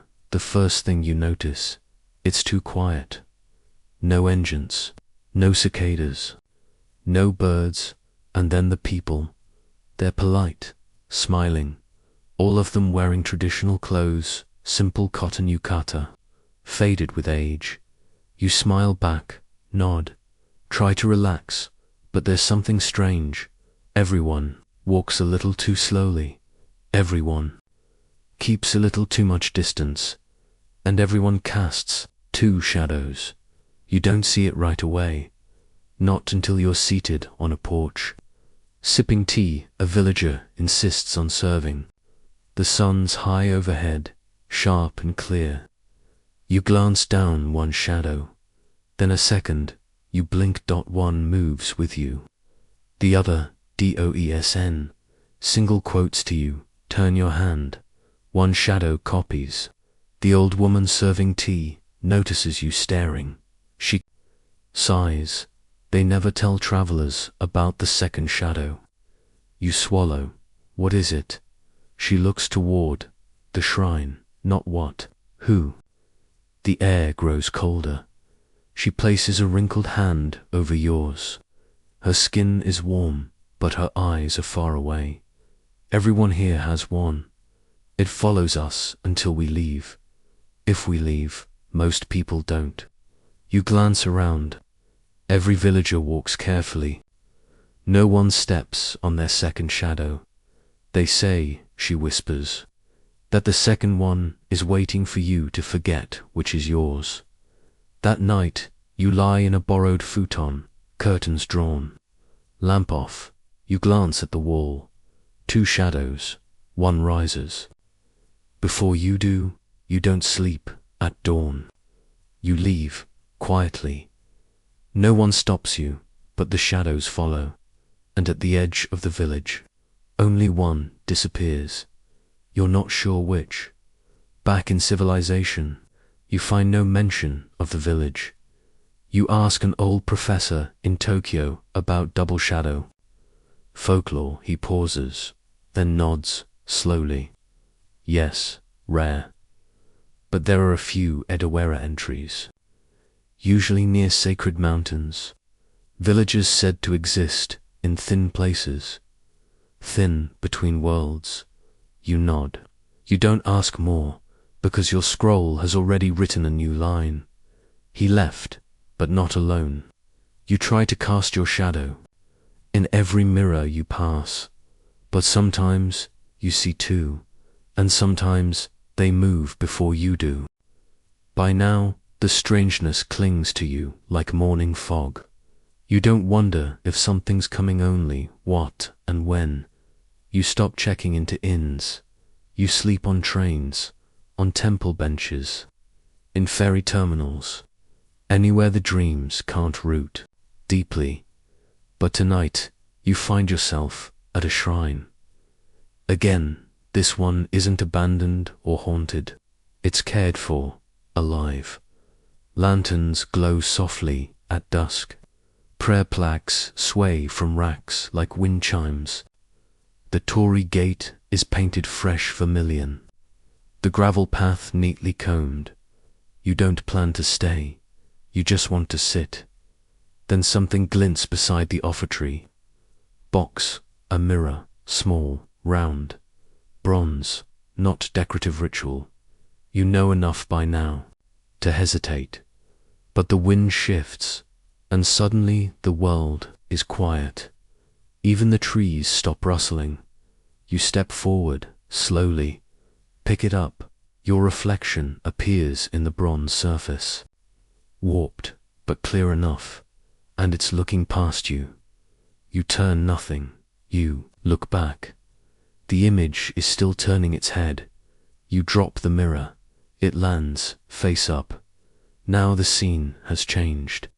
Entirely you see a room, wooden, lit by lanterns, and someone else's eyes watching from behind. You pick it up again. The mirror is suddenly cold. Heavier, you blink, and the world ripples. Now you're inside, a temple chamber, flickering light, incense thick in the air. The mirror in your hands shows a window behind you, but no reflection, just the presence of one. A whisper, this is the mirror of dusk. It shows what your back forgets. You spin, dash nothing. Then the shoshi screen ahead slides open. A figure kneels before a shrine altar, not facing you, but still. You step closer. The figure wears your clothes, has your hands, your posture, but its face when it finally turns is hollow, empty, not blank dash, just ... unfinished. Its eyes are voids, its mouth only sketched. It reaches toward you, palm open, and the scroll, burning hot now, slides itself into your other hand. The mirror speaks again. Face it, or it follows. You press the mirror forward. The reflection shudders. Cracks form across its surface. The figure clutches its chest and begins to crumble like dry clay. And then you're back outside at the shrine. The bronze mirror is gone, but the offertory box now holds a new IMA, plaque painted in delicate ink. It shows your face half dash complete. You don't remember drawing it, but your handwriting is scrawled across the bottom. Let me finish the shape. Historians still debate the origins of dusk mirrors in Japanese folklore mirrors, used not to see the future or past, but to glimpse unseen parts of the present. Some say they were used to reveal lies. Others claim they could show spirits, clinging to your back, like vines of memory and shame. But in your case, it showed something else, someone else. And now, every time you turn round too quickly, you feel the air lag behind, like a part of you still hasn't caught up, or is walking just a step slower. You try something drastic. You stop. Not for a minute, not for a nap. You truly stop. No trains, no temples, no questions. You rent a room in a bland beige apartment complex in a city so forgettable, even the GPS seems bored by it. You buy frozen meals, blackout curtains, a second-hand radio with a broken antenna, and a stack of used manga. You don't talk to anyone. You don't visit shrines. For 5 days, nothing happens. No bells, no masks, no singing children. Your scroll lies still in the bottom drawer, and then, on the 6th night, it hums. Softly, you ignore it. On the 7th, it pulses. You tape the drawer shut. But by the 8th night, the lights flicker, and the walls begin to breathe. You flee again, because the truth is, you don't attract these stories. You carry them, and they want to keep going.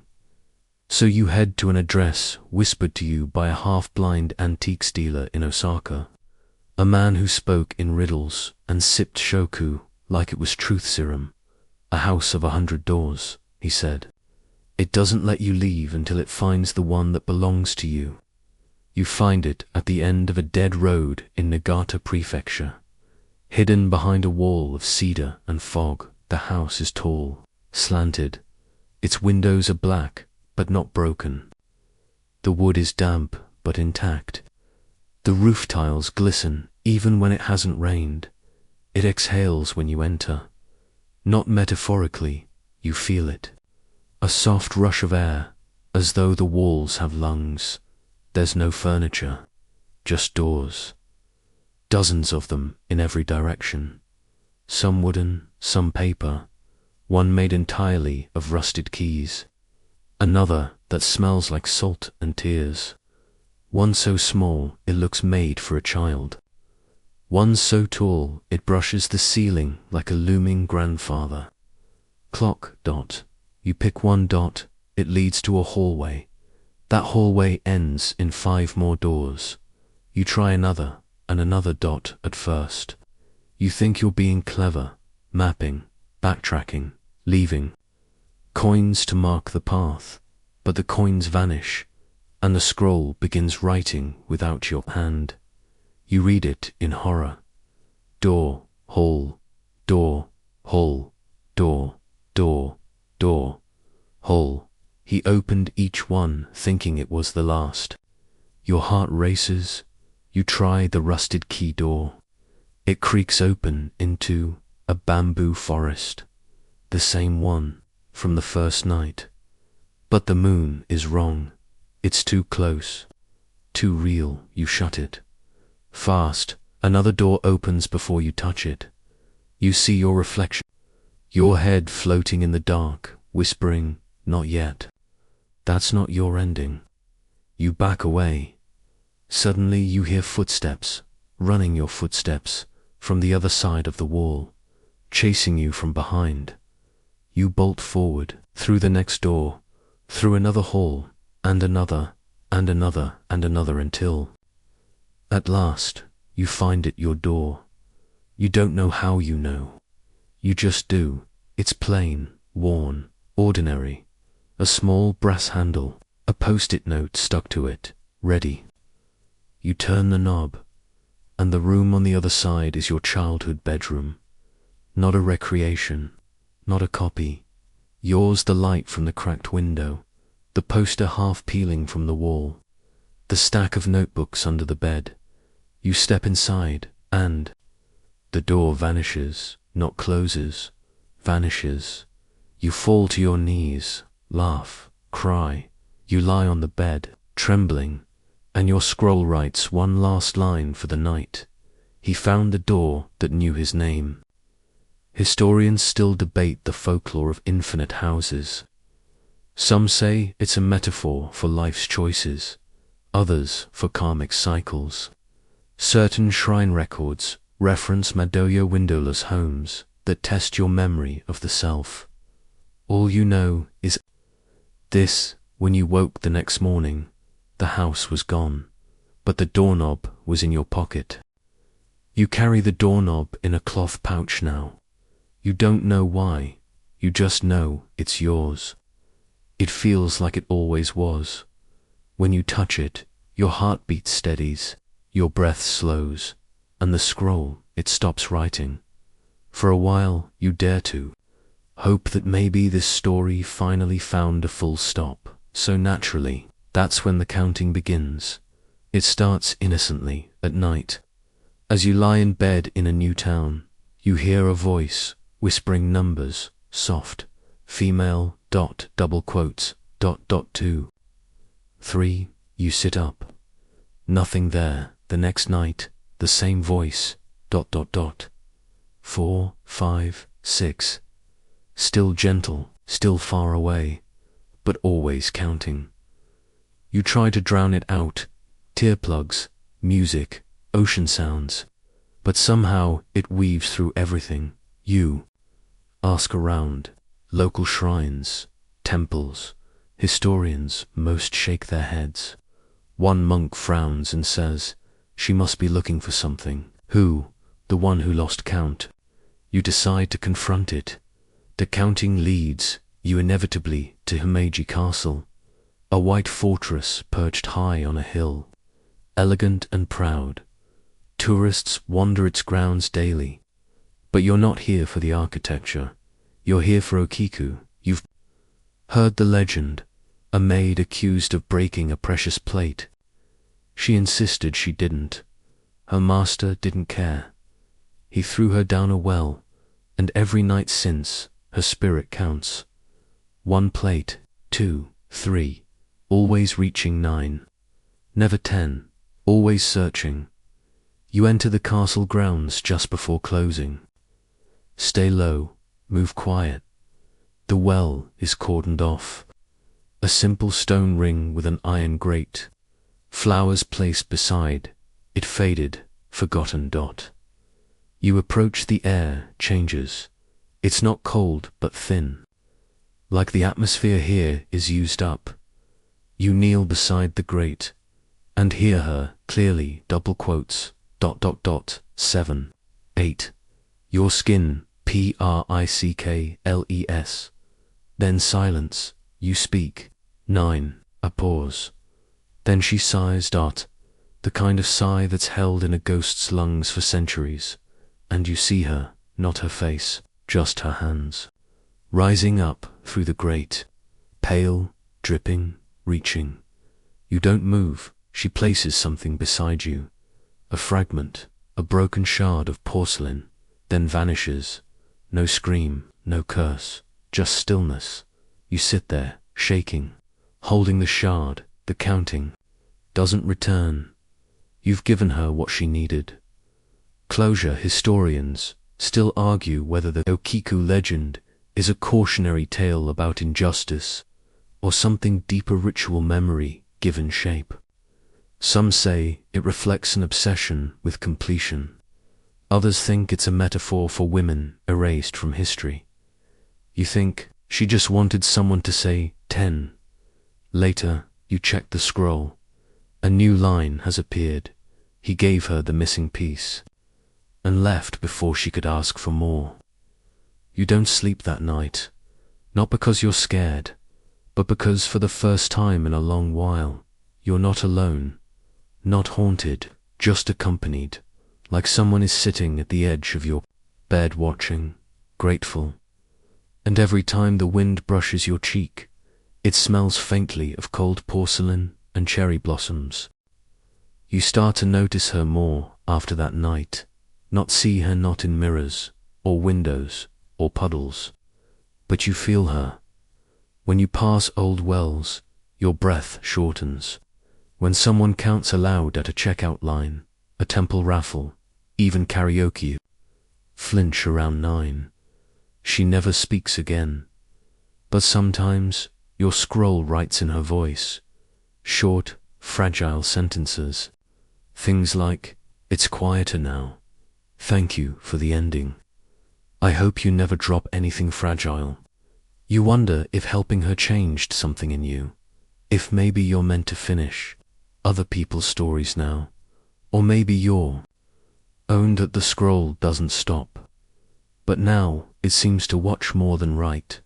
So when a stranger bumps into you at a train station and slips something into your jacket pocket without a word, without even looking you, don't ask questions, you wait until you're 2 stops away.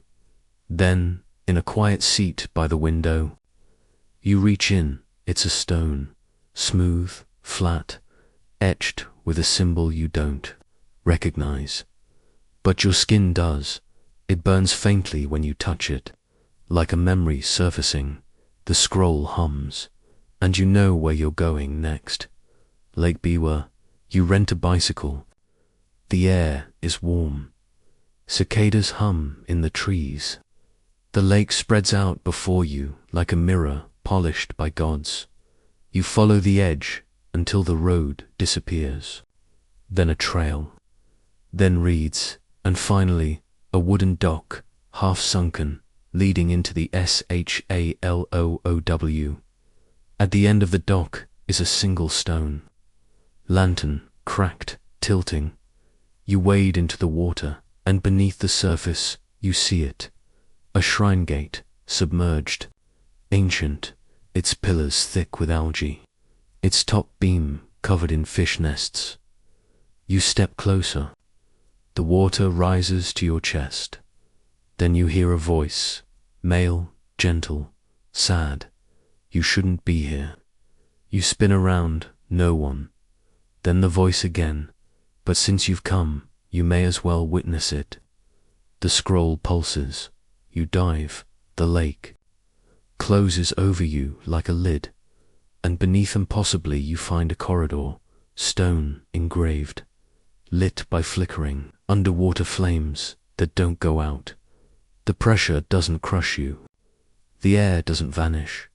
You walk, at the end, a shrine chamber, and someone kneeling before it, robe soaked, hair floating, face carved from sorrow. He turns, his eyes are yours. Not a doppelganger, not a ghost. A possibility, a version of you who stayed, who believed, who drowned willingly for answers. He smiles. This is where we bury what we cannot carry. You open your hand, the stone, he takes it, places it on the altar, bows. You feel something lift from your chest, grief you didn't know you had. And then you're gasping on the dock, lungs aching, clothes soaked. But you're lighter, the scroll dries itself, lying beside you. Its new line reads, "He returned what was never his to hold." Historians still debate the existence of the Underlake shrines submerged, Tori said to appear only to those bearing ancestral burdens. But some records speak of offerings left by strangers who claim they saw themselves beneath the water, waiting patiently for someone to listen. You don't tell anyone, but now, when you touch water, it ripples before your hand reaches it, as if something is still down there, waving goodbye, or waiting for a return visit. There's a silence inside you now, a space not empty, just clear, like something was scrubbed away, or laid to rest. But you're not free, not yet, because the scroll still follows, still writes into night. It writes in sharp, erratic strokes. The ink bleeds before your eyes. The tower, the trapped, the tremble. You don't sleep. At dawn, you ask no one. You just go. Your body moves like it already knows. You head east, toward a temple you once saw in a photo years ago, crimson, stacked like a pagoda dream. You find it in Gifu Prefecture, tucked among pine-draped hills and shrouded in mourning. Missed the bell tower of Syria. Locals avoid it. They'll speak of the gardens, the koi pond, the calligraphy museum next door, but mention the tower, and they fall silent. You walk the winding path alone. The tower rises above you like a waiting. Thought 5 stories tall, narrow, the bell chamber exposed at the top. The bronze bell, enormous and unmoving, looks as though it hasn't rung in decades. You climb the stairs. Each level is colder than the last. At the 2nd story, you hear chanting. At the 3rd, you smell old incense. At the 4th, your breath fogs, and on the 5th you see her. A woman in white, not ethereal, not floating, just standing, still facing the bell. Her hair is long. Her hands are bound by rope. She turns, her face is calm, sad, but her mouth is sewn shut, black thread, X's across her lips. You step back, the bell shifts, without sound, just movement. You hear it not in the air, but in your ribs. Boom, your ears ring. Your knees weaken. The scroll in your pocket screams a shrill vibration like metal against bone. You clutch it. The woman reaches forward. She touches your wrist. The ropes vanish, and so does she. You're left, alone, panting in the silence. The bell stills, but now you understand. She was bound to it. A sacrifice, a warning. Some legends speak of Onryō, vengeful spirit sealed inside bells, drums, even gongs. Not out of malice, but to contain grief too big for flesh. Historians still debate whether these were real or symbolic imprisonments, rituals designed to purge sorrow from the community by giving it shape. You descend the tower, outside. The wind has shifted. Birds sing. The mist lifts. And in the place where she stood, a single thread dangles from the rafters. Black dot, you keep walking. When you reach the gate, you check the scroll. One new line, he broke the silence. She wasn't allowed to scream. That night you dream of her again, not bound, not silent. She stands in a clearing and sings, not words, not melody, just relief, and far away the bell tolls. Only once, but it echoes for hours. The sound of the bell lingers in your ears for days, even when the world is loud, crowded. Modern eats there, low and patient, like it's waiting to be answered. You try to distract yourself. You visit a Tanuki shrine, half hoping for a mischievous raccoon dog to knock the scroll out of your pocket and say, "Just kidding, none of this was real." But the shrine is quiet. The statues grin with stone teeth. No Tanuki appears. Instead, you find yourself drawn north, to a town with no name on the train schedule. Only a kanji compound you can't translate. You disembark. The platform is old, overgrown. You walk until the road ends, and there it is, a small building, 2 stories. Traditional wooden walls, shoshi windows blacked out with age. No sign, but you know what this is. The scroll warned you. Beware the house of riddles, where kindness kills. You enter anyway. The air inside is thick with incense and something sweeter. Persimmon, maybe, or deception. A voice welcomes you. Light, musical. Would you like to play? You don't see anyone at first. Then he steps out. A man in elegant robes, slender, ageless. His eyes gleam like polished stones. His teeth are white, too white. "Tanuki," you murmur. He smiles. "Only in spirit," he replies, "but the game is real." He gestures to a low table. Upon it, 3 scrolls, 3 bowls of tea, 3 fans, 3 riddles, he says. "Answer them, and I'll set you free." Free from what? He grins wider. From needing to ask. You sit. He begins. Riddle 1. I cannot be seen, only remembered. I vanish when named. What am I? You answer. A secret. He nods. Riddle 2. I am heavy with sorrow, but never touch the ground. I follow you, but flee the sun. You answer. A shadow. He tilts his head. Technically true, he murmurs, but is it your answer? You hesitate, then nod. Interesting, he says. Riddle 3. I wear your voice. I know your steps. I wait until you sleep to try you on. The air stills. You know the answer. My reflection. He claps once. The fans unfold themselves. The tea vanishes.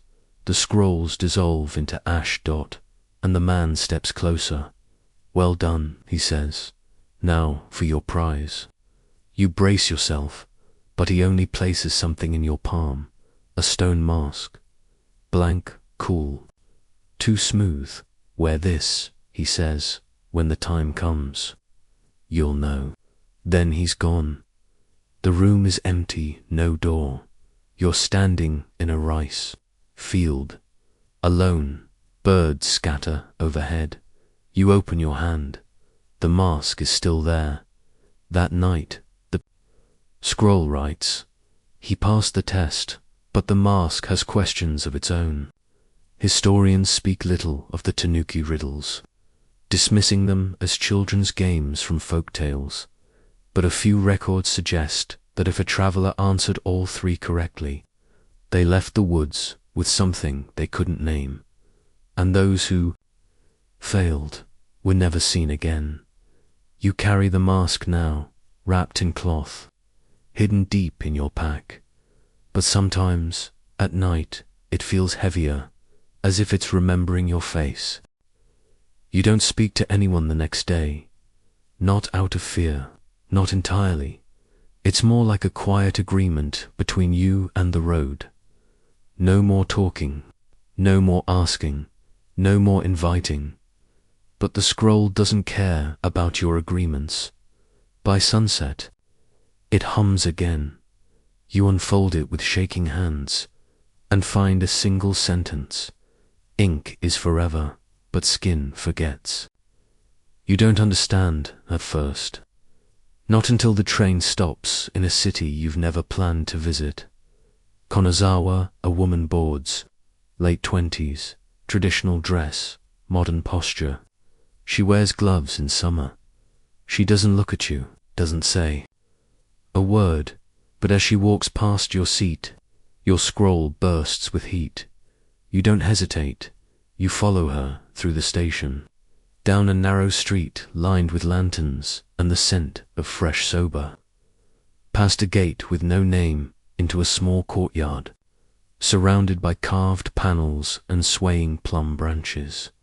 And there, a studio, tatami mats, brushes soaking in dark ink, walls lined with paper talismans and calligraphy scrolls.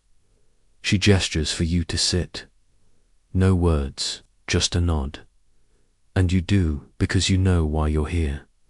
To be marked, she rolls up your sleeve, places a warm cloth on your shoulder. The scroll hums beside you like a cat, and she begins. Her ink is not black, it's deeper, like the color of midnight where no stars live. She paints with a brush, not a needle, but every stroke sinks into your skin. You feel it more in your bones than in your flesh. She works in silence. Hours pass, and then she stops. You don't see the design. She wraps your arm in gauze, binds it with thread dyed the color of dried blood. Then, for the first time, she speaks. A whisper, you'll see it when you need it. You pay her in coins older than your wallet. She accepts without counting. When you leave, the wind seems quieter, but that night you dream of ink. It spreads across your chest, down your arm. It forms a shape you can't quite read, like a map, or a poem, or a sigil for remembering things no one once remembered. And when you wake, the scroll has written something new. He carries the story now, not on paper, but in blood. You rush to the mirror, unwrap the gauze, and see nothing. Your skin is clean, smooth, unmarked, but as you move, turn, reach, flex, you catch flickers.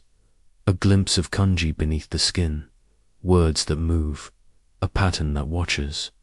Historians dismiss the existence of spiritual tattoos made by brush, but some Heian scrolls tell of inked talismans not visible until their moment came. Gifts from Onryō, curse breakers, or women who claim to be descended from foxes and thunderstorms. You don't know what yours says yet, but your shadow is deeper now, and sometimes, when you walk past paper doors, the calligraphy on them rearranges itself to mirror you. You try walking backwards for an entire afternoon, not metaphorically, literally, because the scroll wrote something strange this morning. Forward is the path to the end, but backwards is how you leave, so you do it. Step by awkward step, past confused shopkeepers and barking dogs, past roadside Jizo statues that all seem to tilt slightly as you pass. You don't know what you're walking away from, but around sunset, you hit a ridge, a wooded hill outside Nagano, a place not marked on any tourist map, but present in older documents, vague ones. Just one name, the House of 100 Doors. You stop walking backward, because this isn't new. You've been here, only now it's different. Now, it's awake, the door is open. This time, you enter with the scroll held tight, the mask in your coat, and the tattoo humming silently beneath your skin. Inside, the rooms are rearranged, Familiar doors now bear names.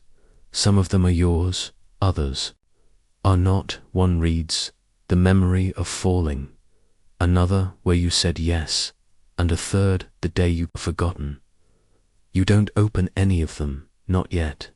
You descend a hallway lined with mirrors. None reflect you, only moments.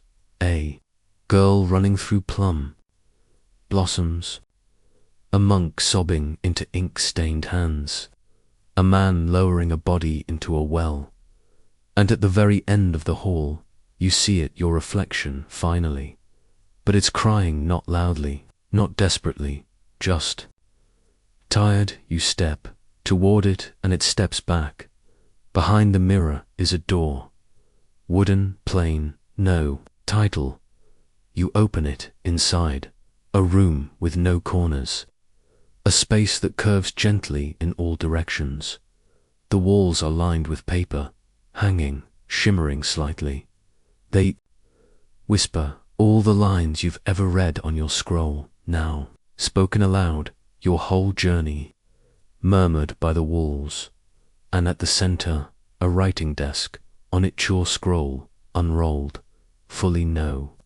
New line today, just a single word, choose. You understand, one more door, one last page, but you're not told how or what, so you sit, you breathe, you open your palm, revealing the old Tanuki's mask. You place it on the desk, then you unwrap your arm. The tattoo rises slowly, blooming like heating a shape, a pattern. ASIGIL. It curls off your skin and onto the desk. Like spilled ink with purpose, the paper drinks it. The mask cracks, and a final door opens behind you. This one is light, not glowing, not blinding, just right. You step through, no footsteps. Number. Turning back just one. Breath and silence. The scroll does not follow, neither does your shadow. And for the first time in what feels like centuries, you are not being watched. You are simply here, somewhere else. Historians still argue whether the House of 100 Doors ever existed, but some say if you ever dream of a place with more exits than questions, more whispers than windows, that's the last chapter calling, and all it needs is your name. You wake in a garden, not a dream garden, not a shadowed shrine, a real one, soft moss under your fingers, chrysanthemums swaying gently, a breeze that smells like rain after a long silence. You sit up slowly, the scroll is gone, the mask, the tattoo, the reflection that weight you'd carried like a second spine is nowhere to be felt. But you're not alone. Across from you, an old man kneels in the grass, painting something on rice paper. He hums a tune you don't recognize, a lullaby without words. He doesn't look up, just gestures to the brush beside him. You pick it up. The ink is already flowing, and as your hand moves, the strokes come naturally. No script, no kanji, just shape. Motion. You're not writing your story, you're writing around it, leaving space. You understand now, the scroll was never a prison. It was an invitation to notice, to remember, to choose. The old man finishes his painting, a winding path through a forest. 2 sets of footprints, one going in, one coming out. Yours, he smiles. You made it. You nod. He folds his paper, tucks it into his sleeve. Then he disappears. No flash, no farewell, just a space where he was, now full of light. You stand, look around, the garden fades, and now you're somewhere new. A train station, crowded, loud, so normal it almost hurts. You walk forward, no haunted bells, no foxfire, just the hum of life and the rhythm of feet moving forward. A child brushes past you, smiles. She's humming the Kagome song. But it sounds sweet this time, like a memory that no longer wants to bite. You breathe, your chest doesn't tighten, no shadows stretch too long. And your reflection, caught in the vending machine glass, it's just you, alive, unwritten, unfinished, and ready. Asterisk, asterisk. The train hums softly beneath you as it glides through the night. Beyond the window, fields drift past like waves. Distant lanterns flicker in the dark, gentle now, not luring, just there. You lean your head back, exhale, let your muscles sink. Let the story settle, not just in your mind, but behind your ribs. In that quiet place where wonder and memory mix, the ink is dry, the scroll is closed, and for once, nothing chases you. No footsteps that mimic your pace. No eyes in mirrors that linger too long. No bells tolling for a soul they haven't quite claimed. There's only breath, and the hush of something complete. Maybe you'll sleep tonight, maybe not. Either way, the ghosts will rest. They've told their stories, and you listened, even when it hurt, even when it nearly swallowed you. You let their memories echo inside you like soft footsteps down a temple hall, and now, at the edge of sleep, their voices fade, not forgotten, just at peace. You shift beneath your blanket, let your body grow still, and as your thoughts slow to a crawl, as the night deepens around you like a warm cocoon, a final whisper curls through your mind. You were never lost, just listening. And now, with the story finally done, you may close your eyes.